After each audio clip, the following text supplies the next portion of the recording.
नमस्कार मंडळी, स्वागत आहे तुमचे आपल्या नवीन व्हिडिओमध्ये।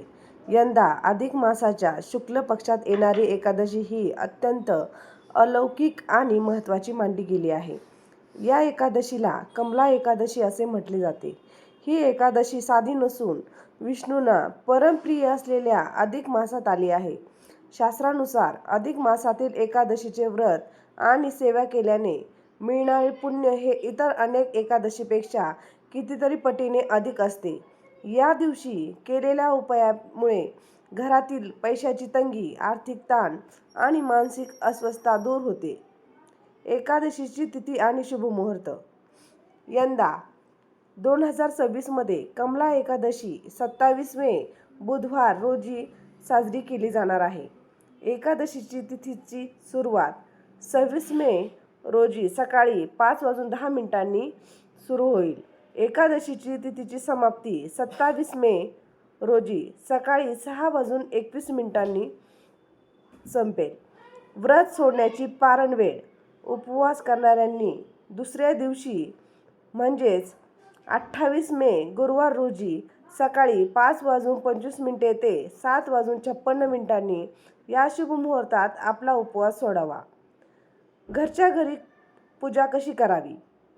एकादशीच्या दिवशी सकाळी लवकर उठून स्नान करावे आणि स्वच्छ कपडे परिधान करावेत। घरातील देवघर स्वच्छ करून देवापुढे गाईच्या तुपाचा दिवा लावावा। विष्णू भगवान किंवा बाळकृष्णाच्या मूर्तीला पंचामृताने स्नान घालावे। भगवंतांना पिवळ्या फुलांची माळ, पिवळी मिठाई किंवा पिवळे फळ अर्पण करावे। सर्वात महत्त्वाचे म्हणजे विष्णू पूजेत तुळशीच्या पानांना खूप महत्त्व आहे। त्यामुळे भगवंताच्या चरणी तुळशीचे पाने नक्की अर्पण करा। पूजा करताना आणि दिवसभरात वेळ मिळेल तसा ओम नमो भगवते वासुदेवाय नमः किंवा ओम नमो नारायणा नमः या मंत्राचा शांत मनाने जप करावा। तुळशी माताची सेवा आणि मुख्य दरवाजांचे विशेष उपाय पाहणार आहोत। तुळस ही भगवान विष्णूंना अत्यंत प्रिय आहे। या दिवशी सकाळी तुळशीला स्वच्छ जल अर्पण करावे आणि मुख्य म्हणजे सकाळी व संध्याकाळी तुळशीसमोर गाईच्या तुपाचा दिवा आवर्जून लावावा। यामुळे घरातील नकारात्मक ऊर्जा नष्ट होते आणि सुख समृद्धी वाढते।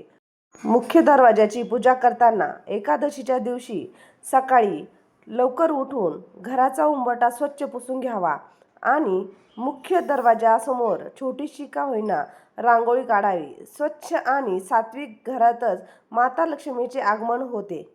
गोमाता सेवा आणि चमत्कारिक उपाय। सनातन धर्मात गायीमध्ये 33 कोटी देवी देवतांचा वास मानला जातो।